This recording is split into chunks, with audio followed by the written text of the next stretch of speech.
नमस्ते भारत, आप देख रहे हैं WH न्यूज माझा प्रभाग में। मेरे साथ है प्रभाग 11 के नगर सेवक Sandeep ji Jadav. MK hotel, veg non veg all dish available.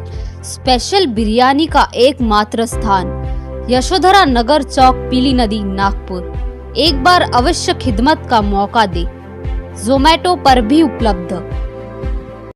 Sandeep ji Jadav, उनसे हम जानेंगे कि उनके प्रभाग में क्या विकास हुआ।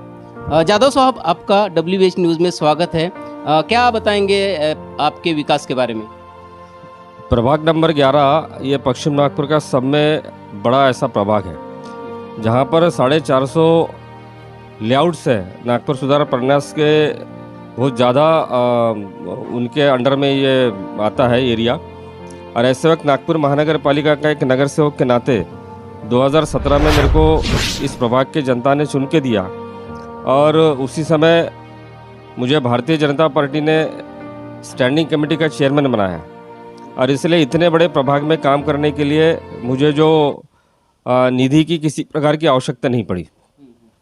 जब मैं चुन के आया तब मुझे प्रभाग का दौरा करने के बाद में मुझे ऐसा पता चला कि नागपुर पश्चिम नागपुर का सब में बड़ा ये प्रभाग होने के नाते और नागपुर सुधार प्रन्यास का लेआउट्स रहने के नाते यहाँ पे नागपुर सुधार प्रन्यास ने लोगों से पैसा तो लिया था, लेकिन यहाँ पर केवल खड़ीकरण और गटर लाइन का काम किया था। उसके बाद में किसी प्रकार का उन्होंने काम नहीं किया। और उसके बाद में जवाबदारी जब नगर सेवक तो ऊपर आती है तो स्वाभाविक कर्तव्य है कि जनता का ये कहना रहता है कि नगर सेवक ने काम करना चाहिए। और उसी दृष्टिकोण से मैंने जब सर्वे करने के बाद मुझे ध्यान में आया कि नागपुर सुधार प्रन्यास के यहाँ पर जो जगह है, मतलब जो पीयू लैंड छोड़ के रखा था, केवल 4 दीवारी रखी थी वहाँ पर और वहाँ पर पूरी झुड़की जंगल बढ़ गया था। यहाँ पर एक भी झिंगाबाई टाकली में एक भी ऐसा खेल का मैदान नहीं था यहाँ पर या गार्डन नहीं था। तो मैंने समय पहले प्रायोरिटी दिया खेल के मैदान की। मैंने जितने भी ये 14 गार्डन नागपुर सुधार प्रन्यास के थे उसका विकास किया। समय प्रथम वहाँ पर मैंने पाथवे किया, उसके बाद वहाँ लाइट लगाया और साथ में ग्रीन जिम की भी व्यवस्था किया। तो ये 3 चीज़ें वहाँ पर उपलब्ध होने के बाद वहाँ की जनता वहाँ का उस ग्राउंड का उपयोग करने लगी है। और यहाँ पर मैंने 2 गार्डन बनाया है जिसका काम हो चुका है। एक गार्डन का काम शुरू है, वो भी करीब 90% हो गया है। तीसरा एक गार्डन था बर्डे लेआउट में शुभम कुंज में, वहाँ पर भी करीब 75 लाख रुपए खर्चा करके उसका भी काम अभी अंतिम चरण पे है। आने वाले दिनों में उसका भी हम लोकार्पण माननीय गडकरी साहब, माननीय देवेंद्र जी और माननीय शहर के हमारे महापौर उनके हस्ते में करने जा रहा हूँ।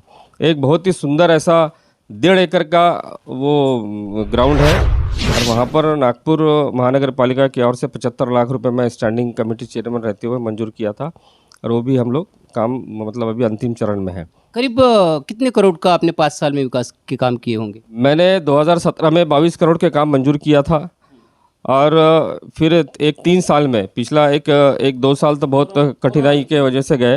अरे करीब मैं ये 3 साल में 4 करोड़ और ये 22 करोड़, ऐसे में 36 करोड़ के 22 और 4 26 करोड़ के काम मैं कर सका हूँ। और दूसरा माननीय नितिन जी गडकरी, इनके माध्यम से मैं 33 करोड़ रुपए का काम सीमेंट रास्ता का फरस्त है झिंगाबाई टाकली का, एक ये मेन रोड जो यहाँ से गया है रोड है, तो 33 करोड़ रुपए वो मैंने साहब से मंजूर करवाया था। और तीसरी हमारे सुधाकर जी देशमुख जो विधायक थे पश्चिम नागपुर के, उनके माध्यम से भी माननीय देवेंद्र फडणवीस मुख्यमंत्री रहते हुए उन्होंने भी नागपुर के लिए 100 करोड़ रुपए मंजूर की थी और उसमें ज़्यादा से ज़्यादा हिस्सा माननीय सुधाकर देशमुख जी ने लाया था और उसका हमको बहुत फ़ायदा मिला। झिंगाबाई टाकली हो, गोरेवाड़ा हो, ये जो लेआउट्स है, अनऑथराइज लेआउट्स है, उसमें हमने बहुत काम सुधाकर जी देशमुख के माध्यम से कर सके। और आज हम लोग देख रहे हैं जहाँ पर सड़कें नहीं थी वहाँ पर खड़ीकरण और डामरीकरण हम लोग कर पाए। जादव साहब, आपके प्रभाग में पानी की क्या स्थिति है? पानी की स्थिति बीच में ख़राब थी, लेकिन अभी हमारे तरफ में पानी की कोई कमी नहीं है और सभी लोगों को पुरवठा पानी का अच्छा तरह से हो रहा है। यहाँ पर आपके प्रभाग में स्वास्थ्य की क्या स्थिति है अभी? क्या महानगर पालिका के कुछ अस्पताल वगैरह? महानगर पालिका का एक PSC सेंटर है और एक गोरेवाड़ा में अभी नया बनाया है ये वंदे मातरम हॉस्पिटल करके, और एक PSC सेंटर वहाँ पर भी था। ऐसे 2 हॉस्पिटल हमारे प्रभाग में है और बीच बीच में हम लोग ये तो ठीक है, बिजली है, पानी है, सफाई है, सड़क है, ये तो होते ही रहता है, ये तो कर्तव्य है हमारा। उसके साथ में भी लोगों को अच्छी सुविधा हो, इसलिए हम बीच बीच में 4-6 महीने में कैंप लगाते रहते हैं। उसमें आग का हो या सारे जितने भी डिसीज़ है वो सब लोगों को डॉक्टर को बुलाकर यहाँ हम लोग शिविर लेते रहते हैं। अभी 3 दिन पहले ही हमने शिविर लिया, उसमें 800 लोगों ने लाभ लिया। बीच बीच में हम लोग ये शिविर लेते रहते हैं। नहीं, बिल्कुल बिल्कुल। इसके बावजूद और मैं आपको सवाल पूछूंगा कि यहाँ पर जो शिक्षा की क्या स्थिति है, महानगर पालिका के क्या स्कूल है यहाँ पर या नहीं है, क्या बताएंगे? प्रभाग में 2 महानगर पालिका के स्कूल थे। एक तो अपने अनंत नगर में है, वो शुरू है। दूसरा झिंगाबाई टकली का जो स्कूल था वो पिछले कई वर्षों से बंद है, क्योंकि बच्चे नहीं रहने की वजह से वो स्कूल बंद करना पड़ा। लेकिन बीच में एक डेपुटेशन आया था माननीय महापौर जी की तरफ में। महापौर जी ने सुझाव दिया, या महापौर जी को लोगों ने सुझाव दिया कि इंग्लिश मीडियम का स्कूल वहाँ खुलना चाहिए।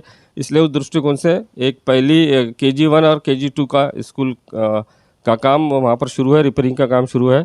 20 लाख रुपए माननीय महापौर जी ने वहाँ पर दिए हैं। अगले सेशन से वहाँ पे एडमिशन शुरू हो जाएंगे। आपके प्रभाग के लिए सांसद और विधायक ने क्या कौन से सांसद विधायक ने निधि दी? हमारे विधायक थे सुधाकर देशमुख, उन्होंने बहुत सा निधि दिया, और माननीय खासदार नितिन जी गडकरी, इनके माध्यम से भी 33 कोटी का काम हुआ है। और गिरीश जी व्यास, इनसे भी हमने छोटे मोटे फंड लेकर काम करवाया है। अभी चुनाव आने वाला है, 2022 में चुनाव बिल्कुल यही फरवरी तक के चुनाव है। अगर पार्टी और मौका देती तो आपके प्रभाग के क्या क्या विकास काम है वो आप करेंगे, बताइए क्या विकास रुके हुए? एक ड्रीम प्रोजेक्ट है कि यहाँ पर एक लाइब्रेरी होना चाहिए, डिजिटल लाइब्रेरी। वो मेरा प्रयास था, लेकिन जगह नहीं मिलने की वजह से वो पीछे रह गया। मैं बजट में भी करीब 2.5 करोड़ रुपए मंजूर करके रखा था, लेकिन जगह नहीं मिलने की वजह से वो पीछे रह गया। मुझे पार्टी ने और मौका दी तो समय पहले प्रायोरिटी में मैं यहाँ पर एक लाइब्रेरी बनाने का काम करूँगा, और एक स्केटिंग रिंग, ये 2 मेरे ड्रीम प्रोजेक्ट है। 2022 के चुनाव के लिए आप प्रभाग के लोगों को क्या आह्वान करेंगे? देखो, जब मैं 2022 में चुनाव लड़ूंगा तो मैं जनता के साथ में रहने वाला व्यक्ति हूँ। मैं मतलब स्टैंडिंग चेयरमैन भला ही था, मैं सत्ता पक्ष नेता था, लेकिन मैं जनता के साथ में रहा हूँ।